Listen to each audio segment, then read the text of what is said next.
Okay, this is a reaction video. This is How California Failed, a Cautionary Tale. This is from The World According to Briggs. Please click like, share, and subscribe for them, as well as like, share, and subscribe for me right down here. I would appreciate it, but let's see what this is all about. How California Failed, a Cautionary Tale.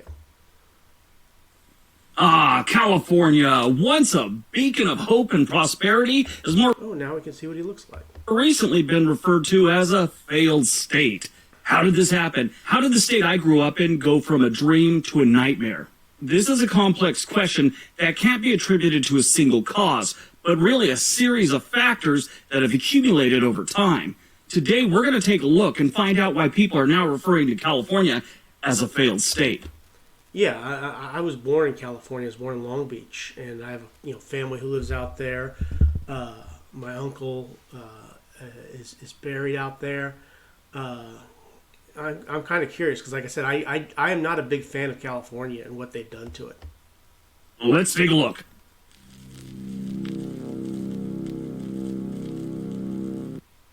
We might as well start with the money, or economic factors. One of the reasons California is considered a failed state is the economy. California has long been one of the wealthiest states in the U.S., with a GDP of $3.5 trillion in 2023. Now that's good. California covers the bills for a lot of other states. Here's the problem. The state's economy is also one of the most unequal, with a large wealth gap between the rich and the poor. There's a huge wealth gap there in California. It is absolutely unbelievable how much the haves and the have-nots that are there in Los Angeles and in California, the whole state. I mean, it's just so expensive to live out there. This has led to a lack of affordable housing, rising homelessness, and an increase in poverty rates. California currently has two of the worst homeless neighborhoods in the U.S., the Tenderloin in San Francisco and Skid Row in Los Angeles. And before anyone does, yes, it's not just affordable housing that puts people on the streets. There are many factors that go into it, but this contributes to the problem. California's economy is heavily reliant on the tech industry, which has created a bubble that has led to skyrocketing housing prices, making it increasingly difficult for people to afford and live in California. The Golden State. It should be expensive, not that expensive. This has resulted in a massive exodus of middle-class families from California to other states. Yeah, a lot of people are leaving California. They're leaving it in droves. And the reason they're leaving is because it's so expensive to live there, and a lot of people are taking their politics with them, and that's another one of the problems that they're talking about. But California, the people are leaving it in droves because of how expensive it is to live out there.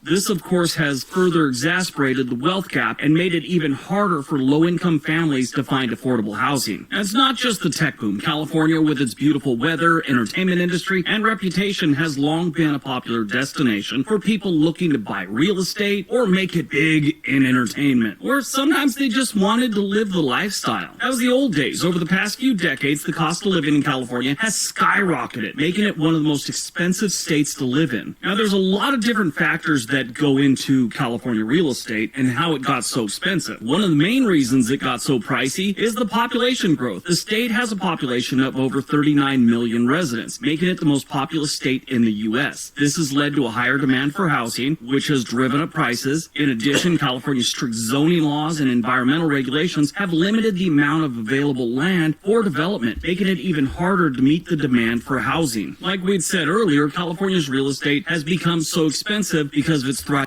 Look, my cousin has a place that he lives in that isn't too much it isn't much bigger than what I'm living in, and where I paid less than $100,000 for this place that I'm living in, which I call home.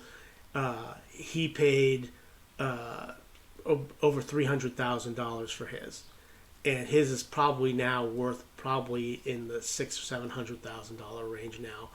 And it's so expensive out there. It's just unbelievable. thriving tech industries. Companies like Apple, Google, and Facebook have their headquarters in California, attracting thousands of highly skilled workers that are willing to pay a premium for housing. This has led to a concentration of wealth in certain parts of California, like Silicon Valley and San Francisco. This, of course, will drive up the prices. In the case of Silicon Valley especially, it's ridiculous how fast these prices rose and stayed there. San Francisco, which is just north of Silicon Valley, is perhaps the most expensive city in California, with an average home price of over $1.4 million. The tech workers had... And keep in mind, that's 1.4 million. That's basically a maybe one bedroom, 1 or 2 bedroom, 1.5 bath kind of place. Not a massive. I mean, you could probably find a good 3 bedroom, 2 bath place in Columbus for about $300,000 or $400,000, and you're paying $1.4 million for something a lot smaller, and it's out there. It's just unreal.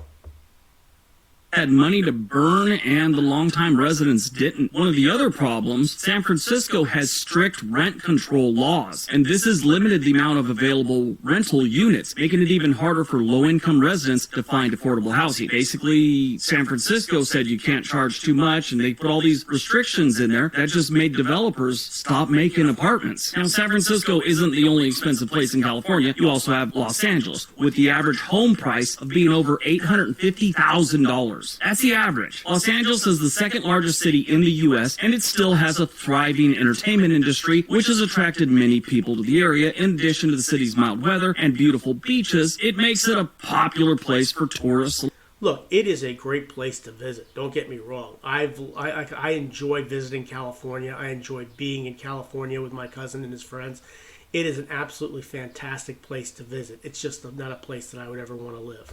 Along with that, this has led to people buying homes to rent them out as Airbnbs, driving up prices even higher. You finally work your way down the coast and you have San Diego, with the average home price being over $800,000. San Diego is home to a lot of military bases and has a thriving biotech industry, which has attracted highly skilled workers to the area. While there's no easy solution to this problem, it's clear that California needs to find a way to increase the supply of affordable housing in order to make the state more accessible to all the residents. Yeah, this is one of the big factors of California, is that it is a very left-wing state, okay? That's good to some extent, but not great. It's better to have a right-wing and left-wing balance, but instead it's all left-wing out there, and that has really, really been a problem for California. Another contributing factor to California's failed state status is its political system. California is a one-party state, with Democrats controlling both the governor's office and the state legislature. This has led to a lack of balance in the political system, with policies being pushed through without any real opposition. This is never good. That's why a lot of the southern states have been poor for so long. You need a balance. That's just with everything in life, not just politics. If one party goes unchecked, bad things happen. Well, California's been unchecked for quite some time. California's political system has been plagued by rumors of corruption. And you know, rumors, when it comes to politics, are a lot like smoke and fire. Where there's smoke, there's fire. Many people say they're beholden to special interest groups rather than... Now, I've always said, my father's told me that the two things you don't discuss in life are politics and religion. Well, when it comes to politics, when it's all left-wing like it is out there, it's made, you know, taxation is huge. It's just absolutely horrible out there right now to live out there like that.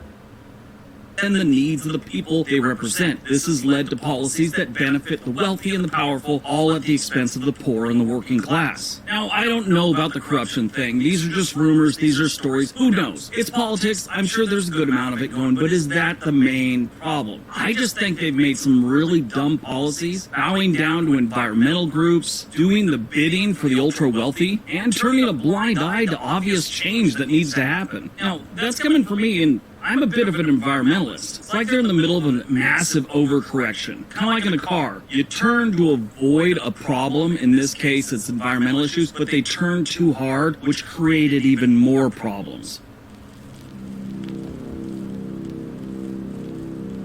Finally, California's social issues have also played a role in the decline. The state has a large population of undocumented immigrants. Now, this is another thing that's a double-edged sword. A lot of those undocumented workers are doing jobs in California a lot of Californians don't want to do. So in a way, Yeah, they are helping out in that regard, but they are also, again, undocumented workers, and that is a problem. they are helping the economy. The downside is, since they're undocumented, they're not paying taxes unless they buy something and pay the sales tax. In a lot of cases, their kids are going to school and they're really not paying into it. Go to the county hospital and aren't paying taxes towards that. They're putting a strain on resources, and this has led to an increased tension between different communities. I don't hold anything against someone wanting to come to another country to get a better life, to seek asylum. I That's don't what think anybody does. I think that's one of those things.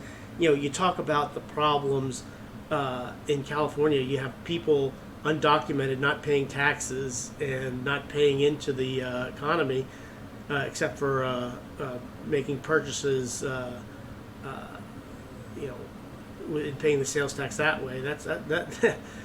That causes a problem in all states. what this country's all about. I wouldn't be here right now if my great-grandparents hadn't done that. But I think the different communities and the different people in California that have a problem with the undocumented immigrants is the fact that they're not doing it the right way. And I also understand that that's not always an option for someone that shows up at the southern border. A lot of really bad things going on in Central America, and if I was there, I'd probably head north too. And I think most people that do have a problem with this would Yeah, I think the reason that they're there in the United States undocumented makes sense, but it's the fact that they're there also is a problem.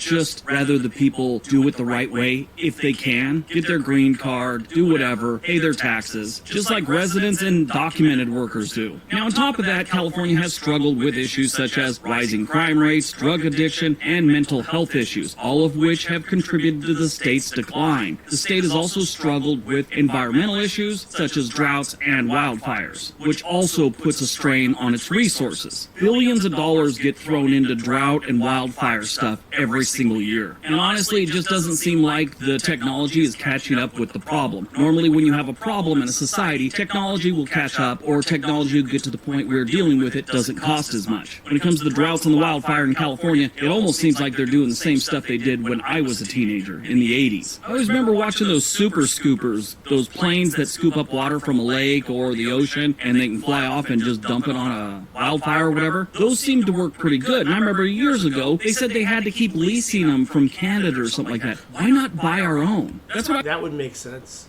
Maybe buy some of your own, so you don't have to worry about leasing them from Canada. I was thinking back then. Why not buy our own? Then we don't have to lease them from Canada or whoever, and they're all on standby. Why don't we have 20 of these things? They cost $30 million. That's a pretty big chunk of change, but when you think about what they do, it seems like a worthy investment. I Anyway, would think so too. I think the United States should probably have 20 or 30 of these things. Canada has 64. The United States has 4 of them. Los Angeles County has 1, San Diego County has 1, and the United States Forest Service has 2. Italy Yeah, come on, people. You need to be prepared, especially with those wildfires that come in California. has 19. To be fair, that was the 2019 count that we had. If we got more since then, I don't know. That's the last time I could find any data on that. So in conclusion, I'd like to give you the conclusion, and I'd like to give you an awkward pause. So here we go. California has become a failed state due to a combination of economic, political, and social factors. There's obviously no easy solution to these problems, but one thing is clear: action must be taken to address the problems so California can regain its status as a prosperous and thriving state for everyone in the state, not just the billionaires. Yeah, I agree. But right now, as long as it's going to be I think the big thing here in California is the one-party system. I think that's probably the big thing, is that the Democrats have control over everything, and that's going to be a huge problem going forward. And it's not going to change anytime soon. You know, we can talk about the social issue problem. That's all good and well. The economic issue is tied into the political issue. So that's really where I look at this. But hey, this was an interesting video. How California failed, a cautionary tale. Please click like, share, and subscribe for World According to Briggs, and like and share and subscribe down here for me. I would appreciate it. Have a good rest of your day. Thanks for watching.